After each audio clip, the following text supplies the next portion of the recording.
Picture this: you've got fired, a promotion slipped away, a relationship crumbled, a dream derailed. What's your first thought? I'm not good enough. This is who I am. I'll never succeed. Now, imagine a world where the failure isn't an ending but a beginning, where struggle isn't a verdict, it's fuel. Welcome to the science of mindset.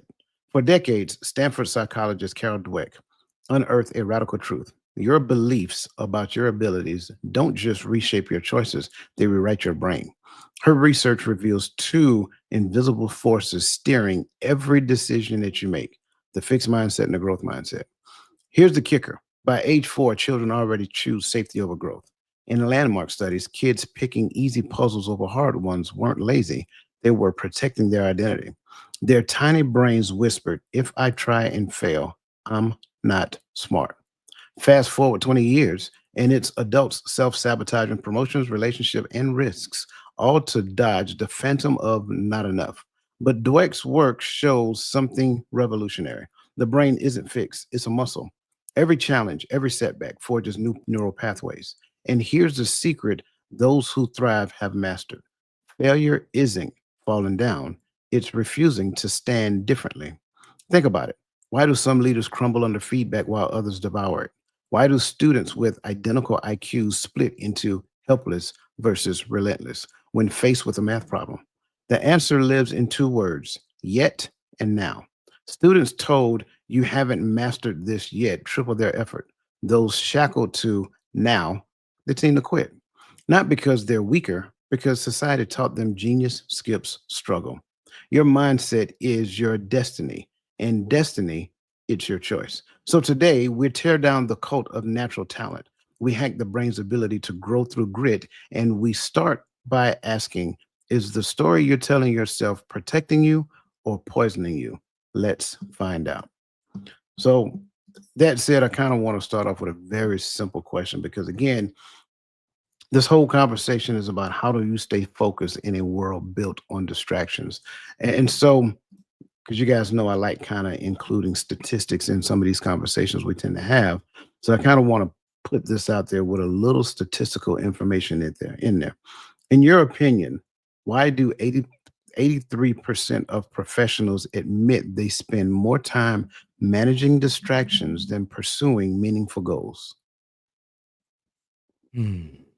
In my opinion, why do 83% of professionals admit they spend more time managing distractions than pursuing meaningful goals?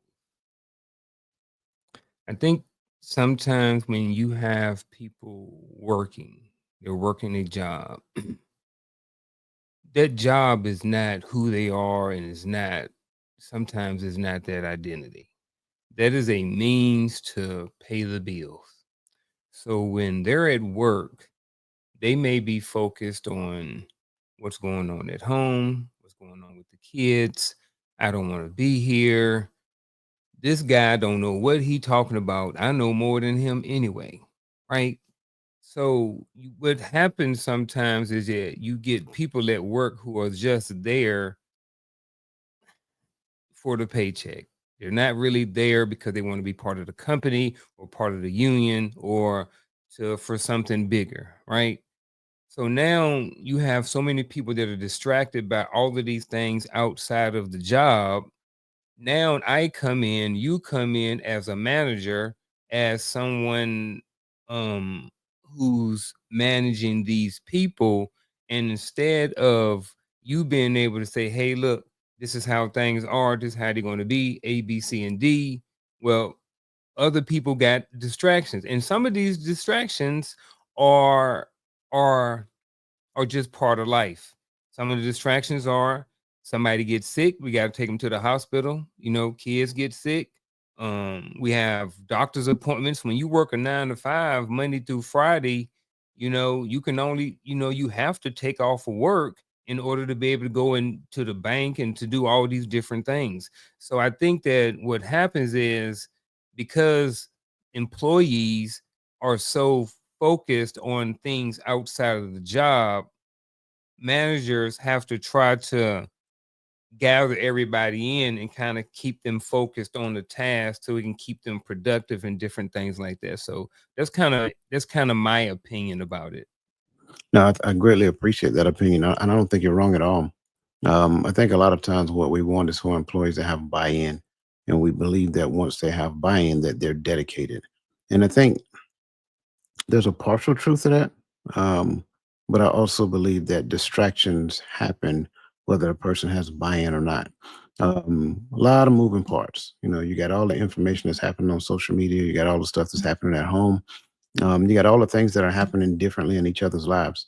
And I think in no uncertain terms, I think what ends up happening is that it is easy for us to get off track when it comes down to it, because I don't think we necessarily pursue meaningful goals for starters. Even in the workplace, we may come up with strategic goals and milestones and benchmarks and all that other great stuff, but at the end of the day, the organization came up with those things. But at the end of the day, how closely knitted are the employees to those things? We give them tasks, and those tasks equate to the work that they must do. But then, by that same token, how many emails do they get? How many phone calls do they get while trying to do that task? How many hey yous come down the pipeline and say, "Oh, you know what? Hey, Garfield, I know you're working on this right here, but man, this right here is hot. I need this done. I need this done by lunch today before we leave and go to lunch." So now, whatever it was you were working on, this thing I just gave you became a distraction to it. So I think in the notion of everything, I think one of the things that we have to realize is that even when it comes down to work that must be done, that can still be a distraction from the thing that I was working on.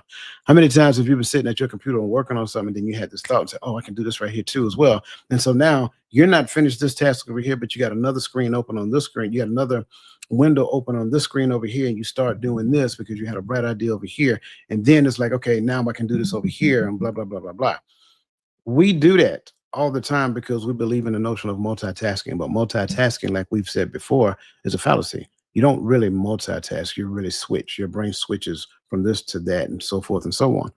And so in our minds, we believe that, oh, well, I can multitask and I can get more things done, but that's a fallacy. That's a misnomer. That's not even accurate.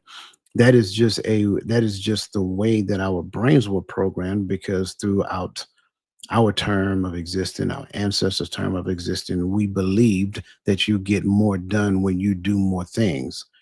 But doing more things don't necessarily get you to the place of getting more done. Like, wouldn't you be further along if you focus all of your energy in one thing and then pour yourself into that until completion and then move on to the next? Because the next should be at a higher level than the thing that you were working on. So I think that's part of the reason that goes into the statement, goes into this question as well, because I can tell you from the perspective of being a manager that there have been several times that I have to go check on people. Why do I have to check on people to make sure that they're doing the right thing, right? You sign the contract, you have an agreement with the company. They say we will pay you X amount of money for this amount of productivity.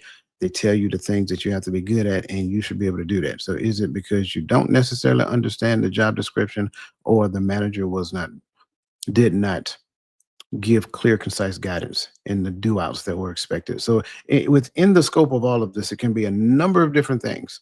But for the sake of this conversation, we're going to kind of keep it focused on, being focused, keep it focused on being focused while attempting to eliminate distraction. In the first place, yes, I'm sorry, go ahead.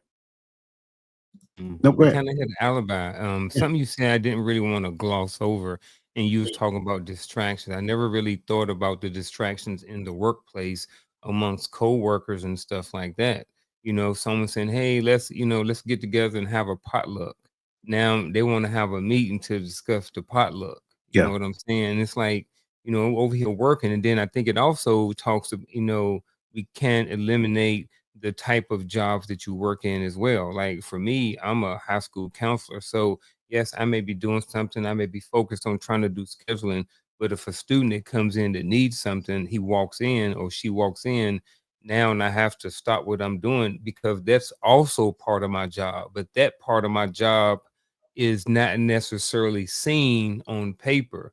When you Right. have to cross all these T's and dot all of these I's by the end of the semester, but that's not taking into the account the amount of hours you spent with students on a one-to-one basis. You Yeah. know, so definitely the type of work that we do plays a huge part of this. And I never, like I said, I never really thought about how even on the job itself can be distractions and other stuff that goes on the job, co-workers.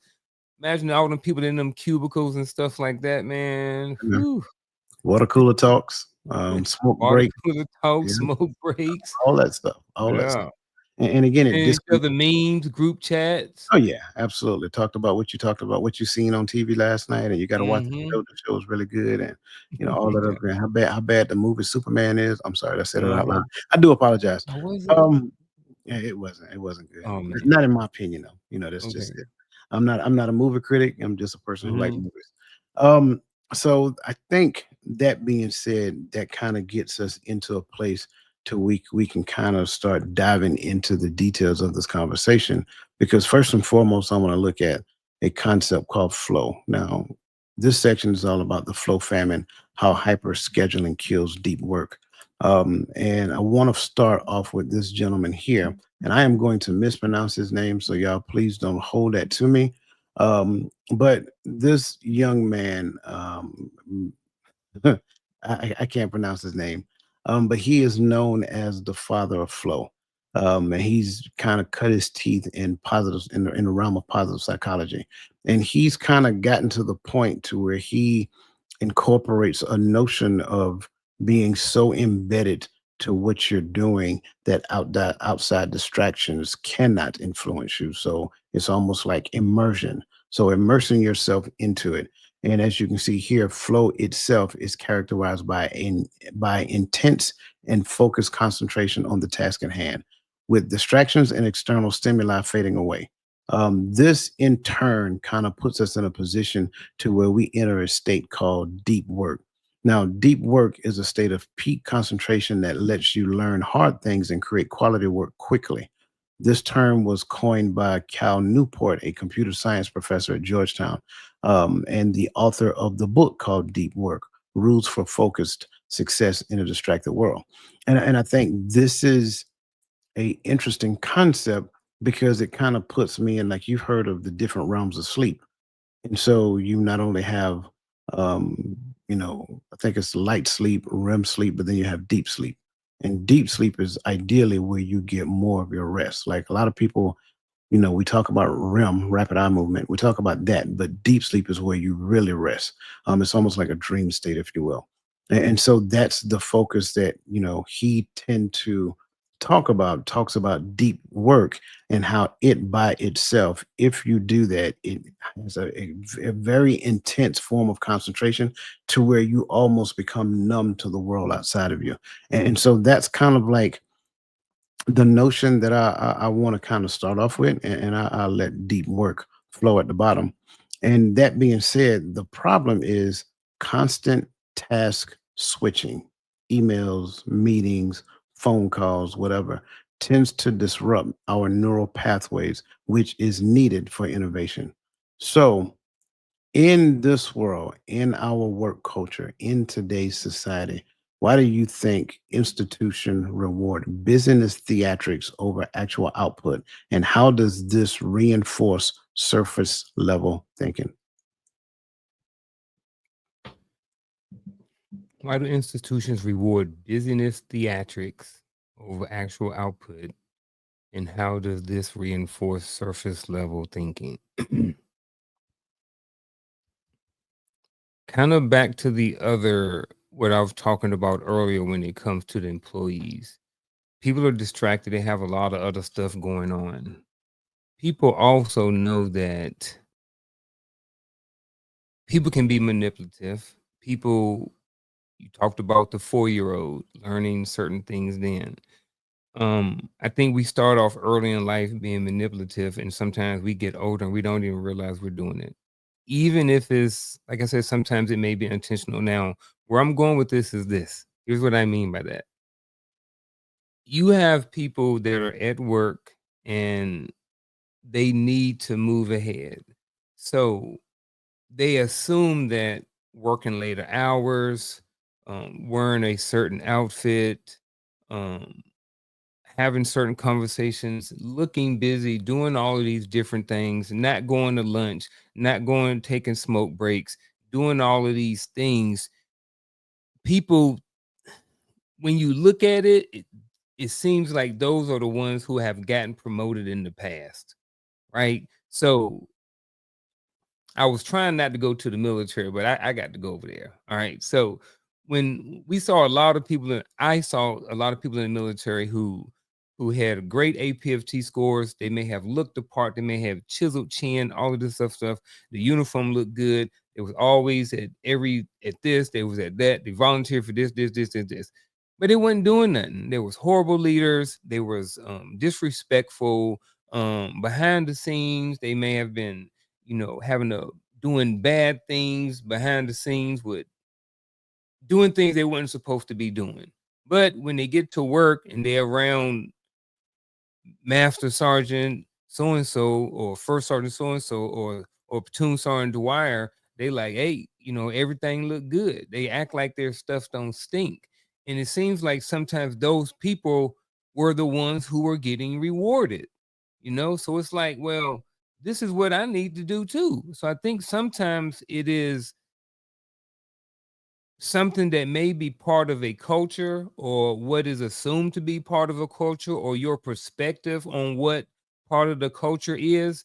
And I think people do that, but for some reason, I don't know why people do that. I think some of it is people are not digging deep enough into who these people are, and they're rewarding them based off of surface level or superficial type of things. And I think what that does is reinforce the surface level thinking, because you're not thinking any deeper than what you're seeing on the surface from this person.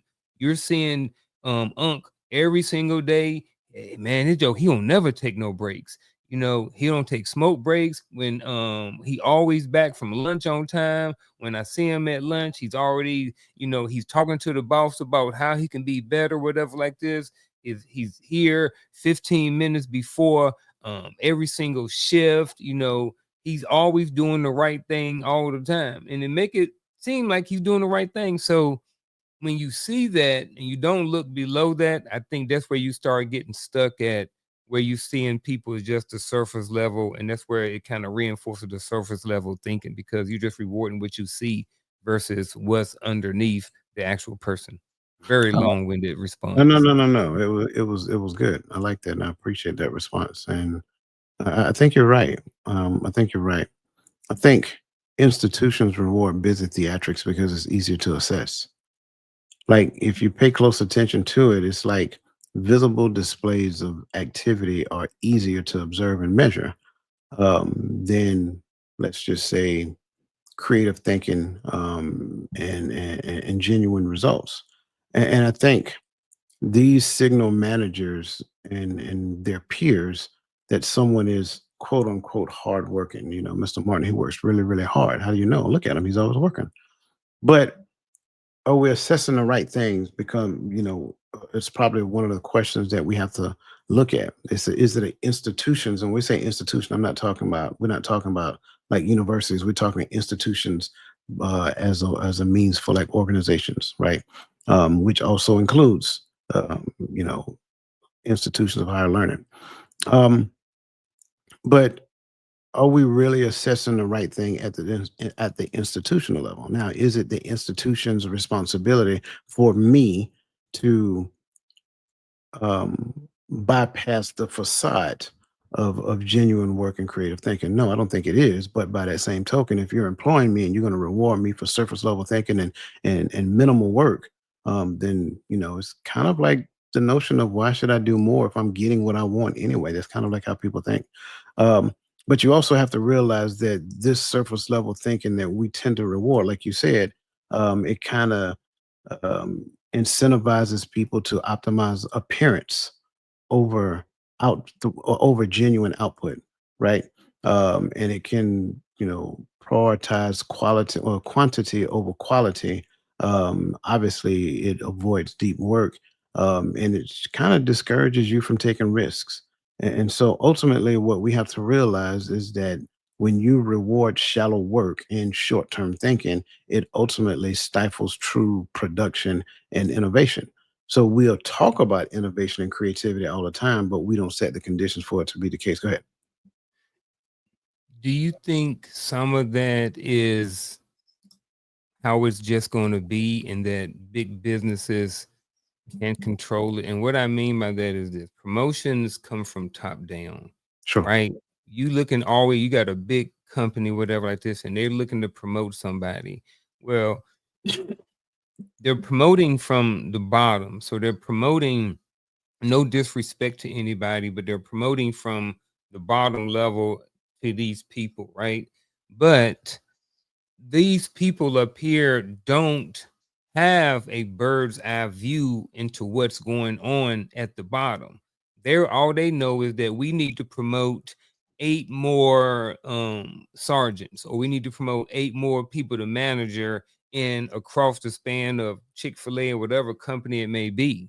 So the people who are assessing and making these promotions and stuff at the bottom level, um maybe they're not always qualified to, I don't know, maybe it's hard to assess everybody. When you got 1,000 employees, how can you really assess everybody deeply? In the military, we had a way of doing it because we had monthly counseling. So there was always a way. We was constantly assessing our soldiers. So Sure.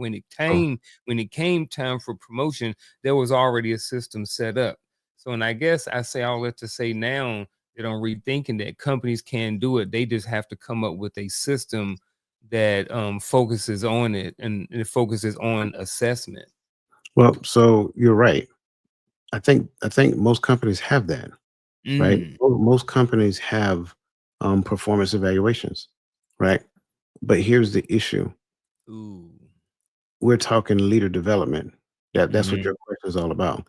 So when I have these leaders, because you got to realize a person's span of leadership is no more than 3 to 5. A person Mhm. really can't effectively lead no more than 5 people.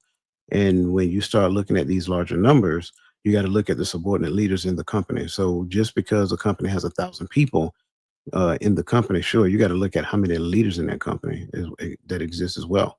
So if you got 1,000 people, you're probably got someplace around 300 leaders, ideally. Um, so that being said, you have to have a very good, very robust, and very detailed leader development plan. That leader development plan now teaches those subordinate leaders how to properly assess their subordinates. So when we start looking at performance measures and performance evaluations, are we setting measures that are quantifiable?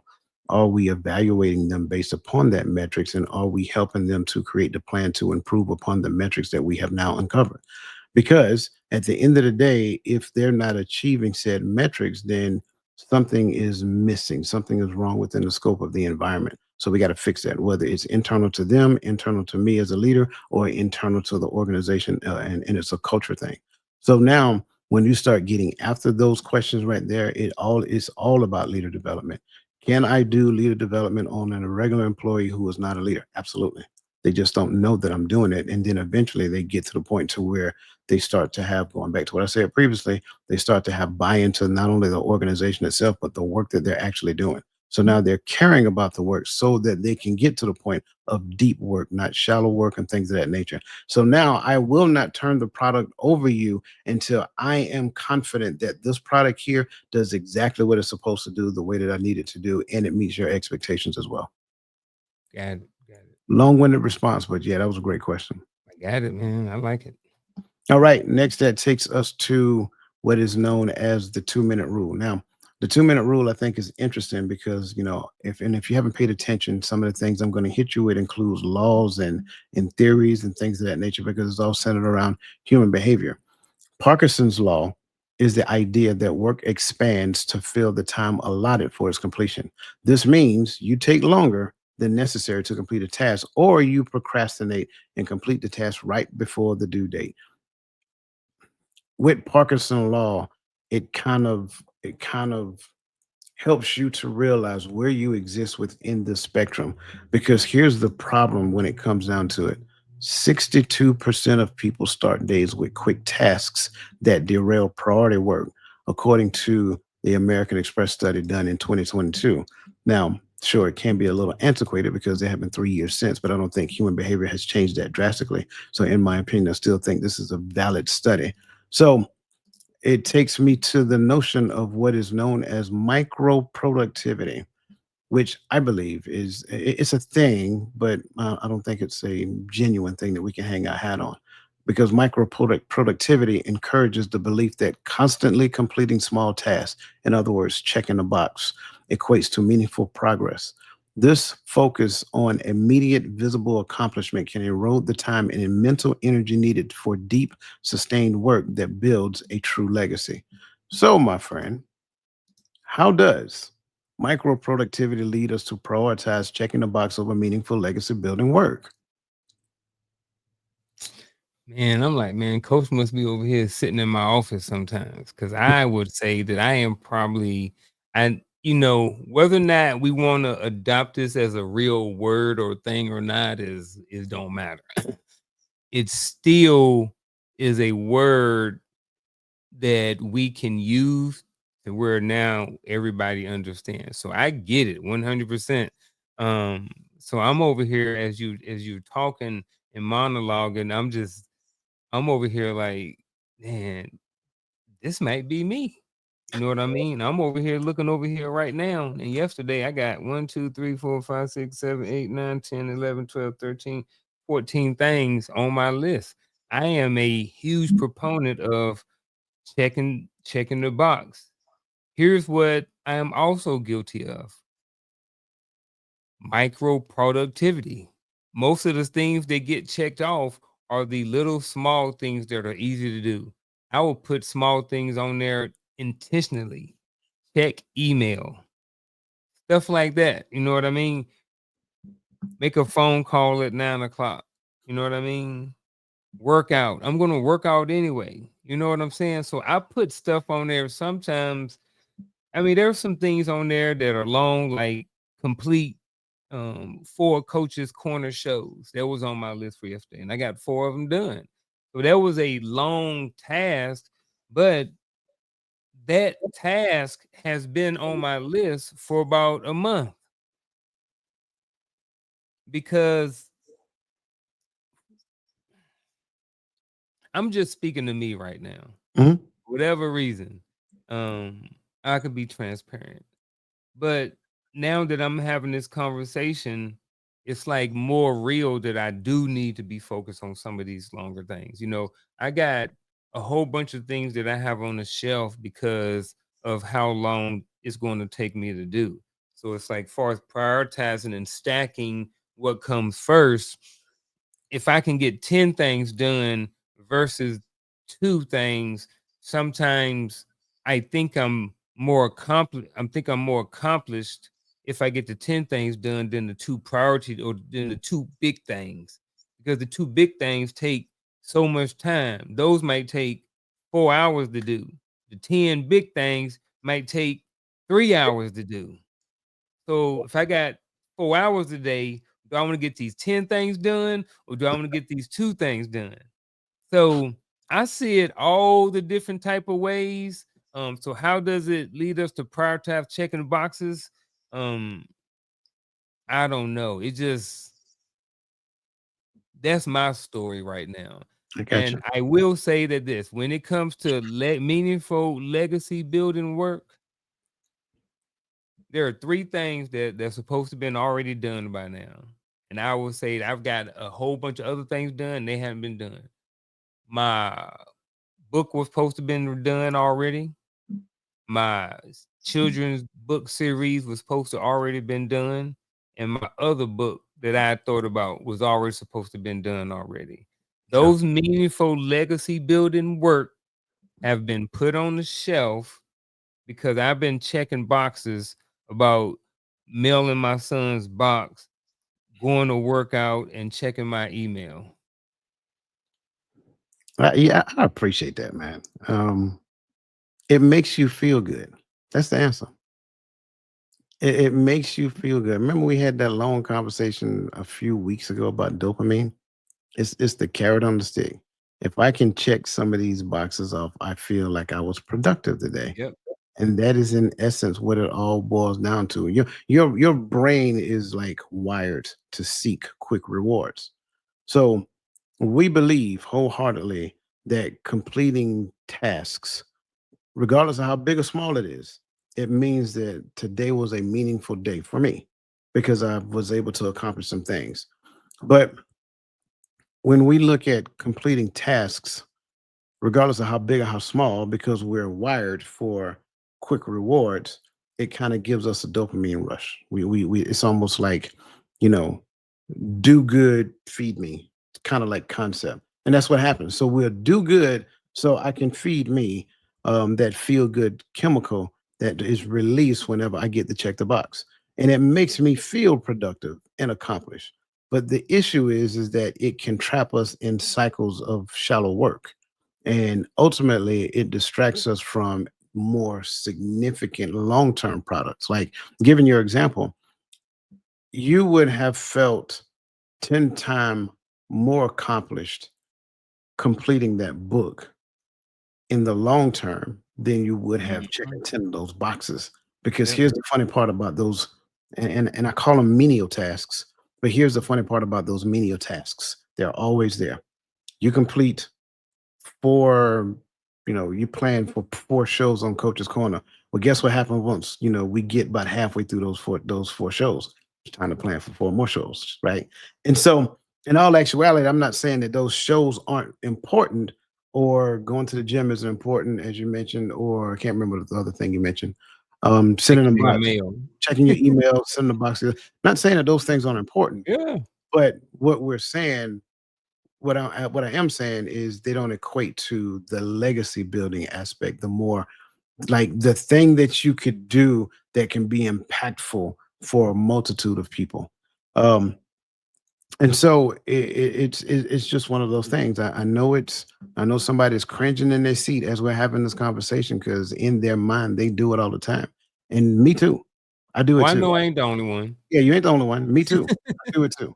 And people who know me, they know I've been talking about writing this book for the longest. Now Mhm. I've written ebooks, but Mhm. writing books, right? The Mhm. book that I want to write, I haven't done that yet. So I got to Mhm. get around to it. And I will. I will. Mm. Especially after being honest with myself and looking at this conversation that we're having and be like, you know what? Bruh, You know all this stuff. Why you ain't doing bruh. it? Reality Um, check right here. I like it. Absolutely. It absolutely is a reality check. Mhm. Next is the attention restoration theory, like why your work is a war zone. Um, I think it's a thing, and I think you already know this to be true. Outdoor and natural environments tend to kind of like replenish us. It helps us to focus. Sometimes we do it to clear our head, and things of that nature. And I think when we look at this notion in regards to work settings, fluorescent lighting and noise pollution reduce cognitive performance by 25%. And it's a thing. Like, we would do well. Like, okay, let me talk about me for a second before I get into the question. There are days when I go to work and I work in a secretive compartmentalized information facility. It can't have any windows. In fact, the only window in the building is when you walk in the door in the beginning to go through the security checkpoint. All right. And I think that's a thing. So, why do companies persist with open office layouts despite evidence that they fracture attention? And how could workplace design elements like plants and natural light reduce lost productivity? Now, before you get into that, I want to give a quick statistical point. Workers near windows report 30% higher focus, yet 72% lack access to natural light. So, your question, sir. Man, why do companies persist with open office layout despite evidence? Man, it's about the bottom line at the end of the day, in my opinion. Businesses are created to make money. They're not there to focus on your health, your well-being, what you got going on, your kids, what college they go to, their that's not their worry. Their worry is how much profit can we make by the next quarter for our stakeholders, for people like me who own stock in that company. I want that company to grow so I can get an extra percentage on my stocks every which call it. And what comes with that is this: that company is trying to please me and all the other stakeholders. So they like, look, how can we cut money? We got 80 people. Everybody don't need their all own office. So you know what we're gonna do? We're gonna set up 70 cubicles. We're gonna set up 10 offices, and we're gonna make 10 of y'all managers. You know what I'm saying? And we're gonna have all y'all work around here and make sure y'all keep all these people in line. We ain't gonna do it at the top. We're gonna pay these extra people in these 10. They got these 10 buildings. I mean, these 10 rooms with one window in it. We're gonna pay them an extra $2 an hour to control the other 70 people in there. So at the end of the day, I think it's just a business thing. It's not about making sure that the employees are in their best, what's necessarily in their best interest. I think for some of the companies that do these, not all companies, but the companies that practice this, I think it's about money. It's about I think it's about money at the end of the day. It's bottom line. It's about money. And that's why they're not going to do it. That's why they do this.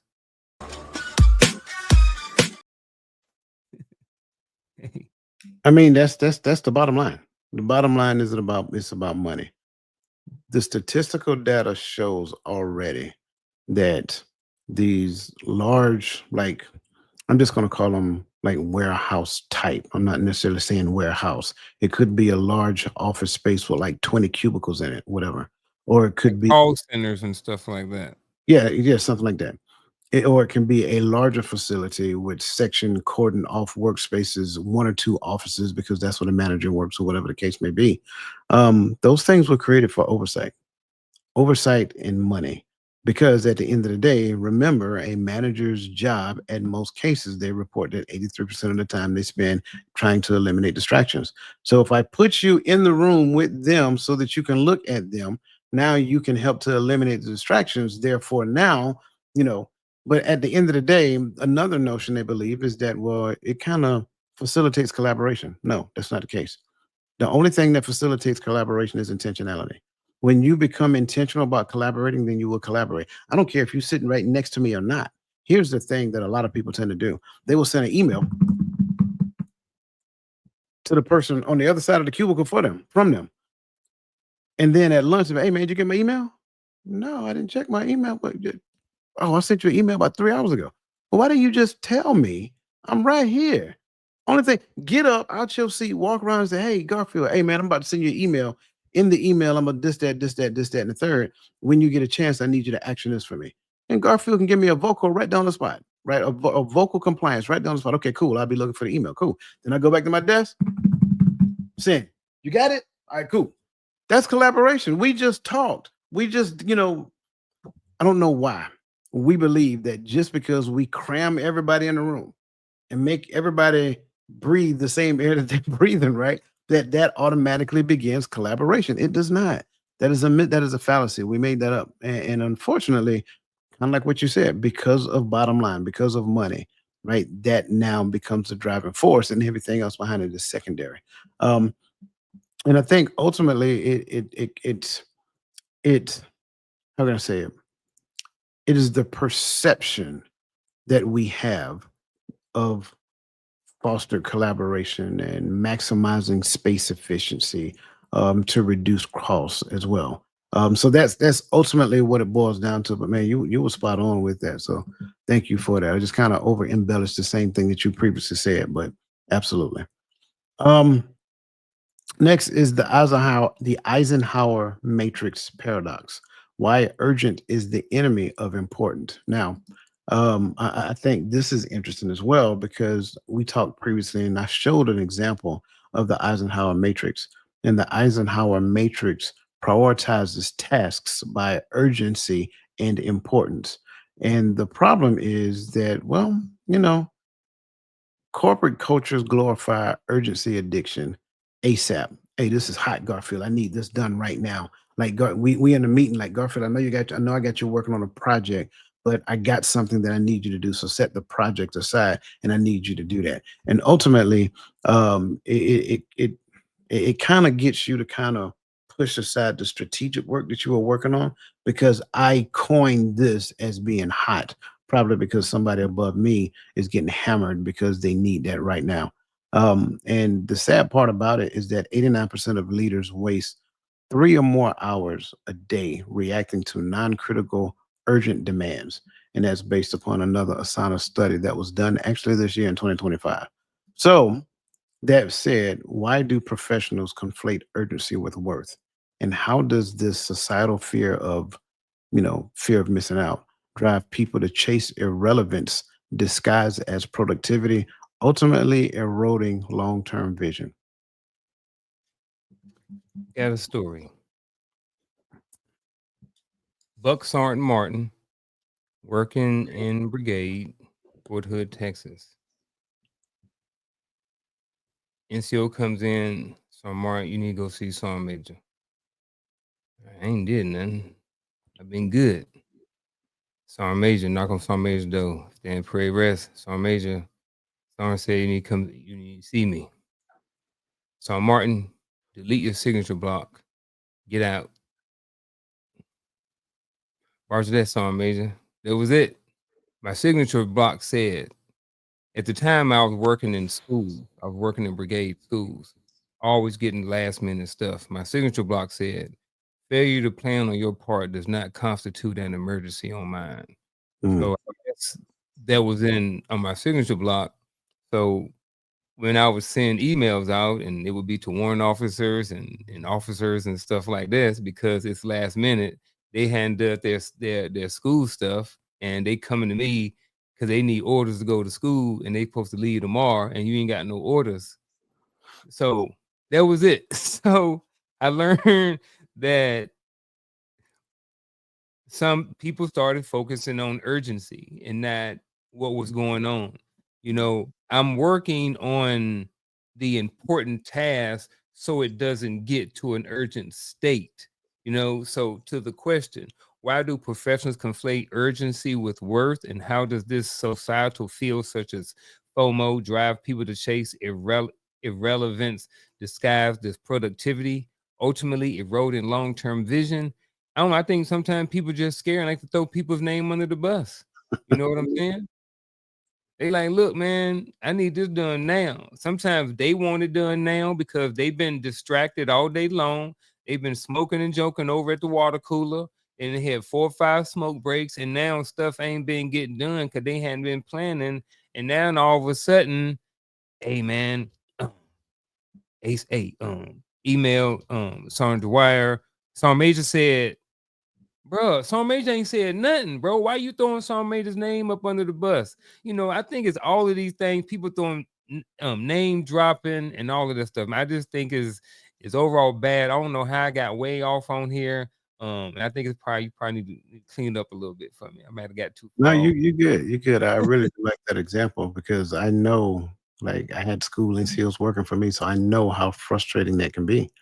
Mhm. Um, and to your point, I think a lot of times we tend to have this constant chase for productivity. And so when something is urgent, we conflate urgency with importance. And so ideally, when you come to me and say something is urgent, that means it's important. Now that puts me back into the checking a box thing, right? And so now it has moved to the top of my list of productivity for the day. And if we get this thing accomplished, we did a good job. We get that dopamine rush, right? But again, what does it take away from? It take away from that long task that you are working on that has more meaning to the entire organization. And I think this constant busyness, and it's BUSYNES, not BUSINES. We believe busyness equates to business, and it does not. And so this constant pursuit of business and immediate responsiveness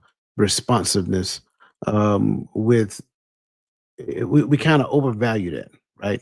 And ultimately, it pressures individuals to stay perpetually active and visible. Because think about it, when you got this hot item on your desk, you're going to look busy. People going to no, don't mess with Sean Martin. He got this going on right now. Yep. Don't mess with Mr. Martin. He busy. Like you can task anybody else, just don't task him. I got him on a hot project right now, right? And I think that's part of the issue, part of the concern. And like a reactive mindset is really fueled by the fear of missing out and instability. And I think that's where a lot of the pressure come from. So I greatly appreciate that story because that story was a good example of it. Yeah, man, you get they like, hey man, we come in the schools in the morning, say, hey man, the colonel, the colonel gotta go to school. He gotta leave this weekend. So tonight, I mean today, no matter what, we gotta get the colonel's orders. I'm like, man, as the brigade NCO already knew that the schools sent the colonel an email 90 days ago and told him to get with the schools NCO. But like you said, now I got to drop everything. Son Dwyer got to go to school too. I'm already working on his orders. I'm talking to somebody right now. But like I said, man, if we were focused on the important stuff, we wouldn't have to get to the urgency level. And like you said, everything gets derailed because someone failed to plan at some point. There are always going to be certain things that come up. I get that. But a lot of stuff that we call urgent is just was piss poor planning on somebody's part somewhere earlier because most stuff don't just come up. Absolutely. Absolutely. And that's real. That happens every day. And I believe it happens in every institution. Um, and that takes us to our last point. Make sure you guys stick with us. We got something special after this. This is our last talking point. Psychological inertia, the hidden cost of task switching. Now, um, I think this is a very interesting concept because a lot of times we're lacking in the area of momentum, and you've seen it. Whether you're trying to do something big, you got to get it started, and once you get it started, you get momentum flowing, and once momentum starts flowing, now you can kind of keep the process rolling. And so it takes a lot of energy in the beginning to get something moving, right? That's really what inertia is. And so that kind of takes me to the notion of mental activation. And when we look at mental activation, it by itself, it refers to that energy, right? The energy that is required to start a task or behavior. So now you're working on this thing, and then I come and drop this on your desk and say, I need this by the end of the day. And so now you have to unplug from this and then focus your mental energy on this thing and to get yourself in the groove of doing this thing. That's kind of like what mental activation energy is. And the problem is that switching tasks costs about 23 minutes of refocus time on average. Yet the average worker switches about 300 plus times a day. Now, of course, there's some flexibility in that 300 plus times. Some organizations do a lot better. You may only switch 100 times. But when we talk about this, everything is included. We're talking about going to the bathroom, water cooler talks. We're talking about smoke breaks. We're talking about meetings. We're talking about phone calls. We're talking about the student comes in that Mr. Martin got to talk to. We're talking all of those things incorporated into the daily task. And again, some of those phone calls equate to it. Now you done factor in a new thing. They got this thing, Teams. And I talk about for the most part, the government. We do business on Teams, so you got to have a Teams window up just in case somebody sends you a message. Somebody sends me a message that removes me off of focus. Somebody sends me an email that removes me off of focus. Right? Somebody invites me to a meeting, and they will call you without any you know heads up. Next thing you know, your phone start ringing on Teams, so you got to answer the phone call, whatever. So it's like a lot of those things tend to take away from it, and it can be problematic and detrimental to focus. So why does society mistake constant busyness for dedication? And how can we overcome our natural tendency to be distracted instead of deeply focused? How does society mistake constant busyness for dedication? I think kind of like what you mentioned earlier. It's easy. It's easily accessible. You can see someone being busy. You can't always see someone's dedication. You know, sometimes, but however, you can sometimes see people's dedication.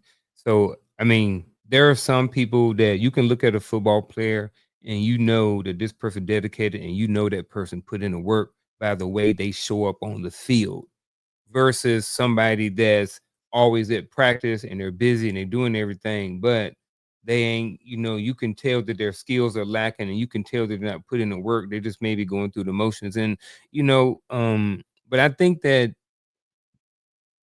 think again in certain spaces, like what we're talking about on a job and stuff like this, it's easy to assess people doing stuff kind of like what we mentioned earlier. Coach don't never take no breaks, you know what I mean? Different stuff like this. And how can we overcome our natural tendency to be distracted instead of deeply focused? um Practice being intentional about it, and understanding that it may be a process that comes along and it may take time to get over it. I am definitely on this journey right here. You know what I mean? Because as I mentioned earlier, there are some things that I haven't done because I'm distracted by little things, by micro tasking or checking boxes and stuff like that, that has caused me to not produce things that can be part of my legacy.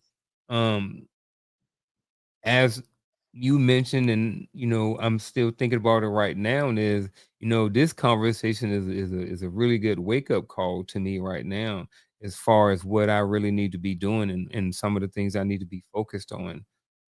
So it's more so like a revisit into what's next, going forward. So, darn, like this conversation.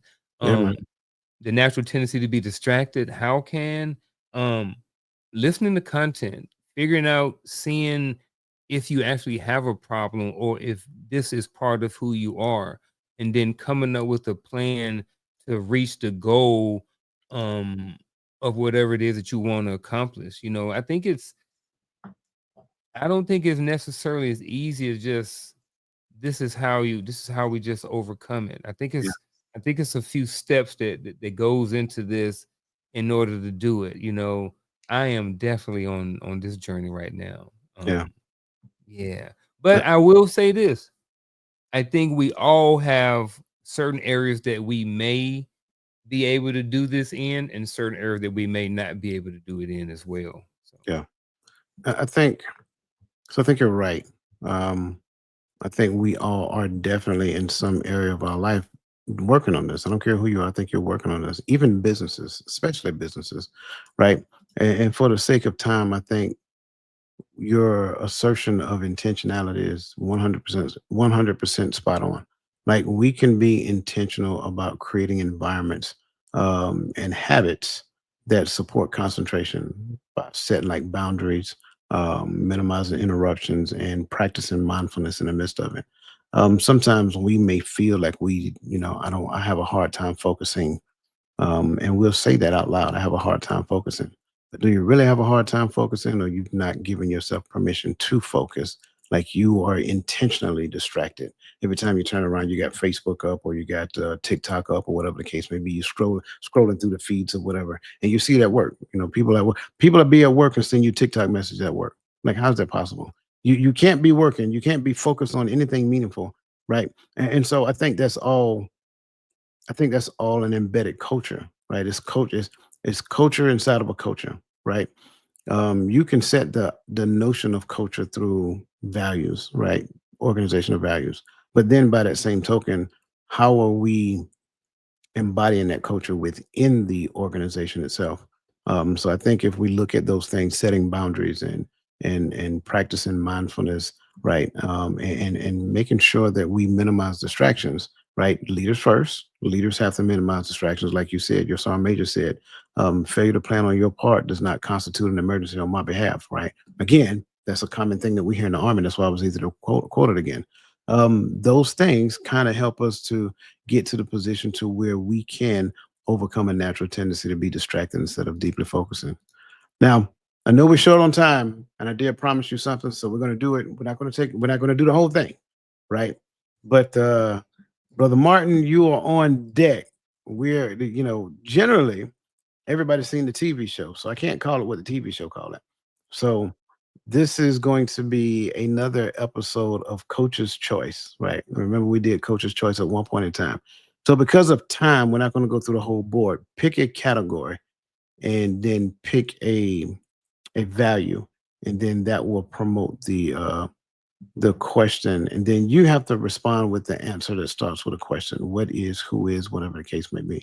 And again, for you guys in the chat, you're a little at a disadvantage because I understand that you don't get the pick, but at least you'll get to live vicariously through his selection. And by all means, give us the answer if you have it first.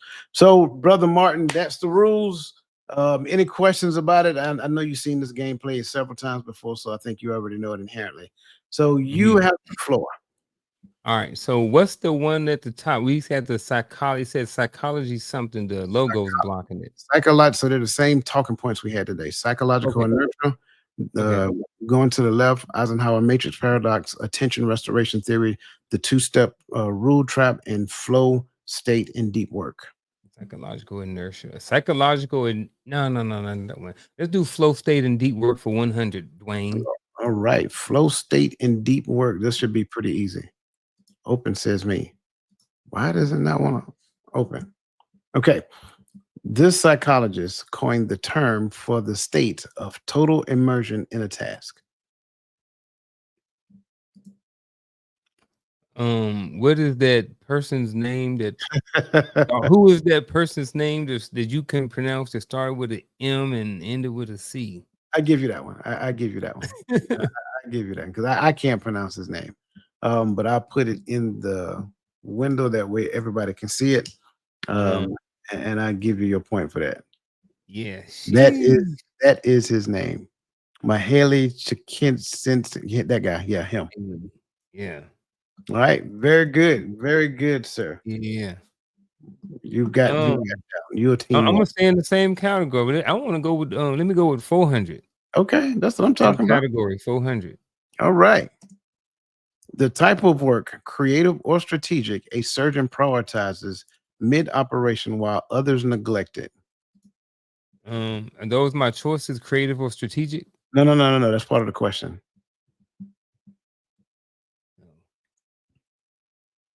What is? I don't know. Yeah, I'm able to bid off more than I should. I should have stayed in the. I don't have the buzzer, but the answer to that is focused work. Focused work. Yes. And I'm not doing good at this. No, you're doing good. You got 100 points so far. I got 100 points. Yeah. All right. What's next? Let's go 2-minute rule trap for 100. Yeah. All right. 2-minute rule trap for 100 says, this law says work expands to fill the time allotted. What is Parkinson's law? Very good, sir. What is Parkinson's law? Hey, there we go. You be eating them hundreds up. All right, what's next? Let me go. I'm gonna stay in this category. I'm gonna go. Let me give you 2-minute rule trap for 200. 2-minute rule trap for 200. Question is: starting the day with small tasks reduces problem solving stamina by this percentage. What is 63%? If I had my buzzer, I would play it. It's actually what is 40%? What is 40%? Yes. All right. I think we got time for maybe 2 more. 2 more. Okay. I need to get some money then. Let me move the attention restoration theory for 500. Okay. All right. Attention restoration theory for 500 says evolutionary need violated by cubicles that leave brains chronically fatigued. Evolutionary need violated. What is? I don't know. Man, okay. I need to go back to the 100s. The answer to that one is actually spatial simplicity or nature immersion. Nature immersion, I thought you was going to get because because we kind of talked about that a little bit. Okay, sir. One more. All right. Eisenhower matrix paradox for 100. All right. Eisenhower matrix paradox. Framework categorizing tasks by urgency and importance. If you don't get this one, what category are we in again? The matrix paradox. Eisenhower matrix paradox. What is the Eisenhower matrix paradox? Not paradox, but Eisenhower matrix. Oh, there we go. Yeah, Eisenhower matrix. There you go. Appreciate the hint. That's all right. Cool beans. All right. So you got, I'm sorry, I didn't give you points there. Oh, I needed that. There we go. There we go. All right. There we go. That's it for today. That was fun. Just something else we can do to kind of lighten up the mood, kind of test our retainability on some of the things that we tend to talk about. I hope you guys enjoyed this show. Unc, you got last words for the peoples?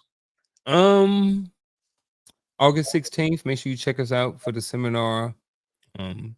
Information be in the description, like you said. Other than that, man, I'm good. I ain't got nothing else. All right, very good. Like he said, everything he said, make sure you check it. Also, go back, look at this.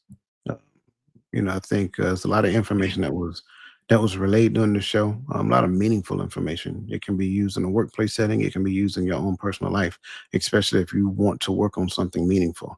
That's about it. Listen, you guys have an awesome rest of your day.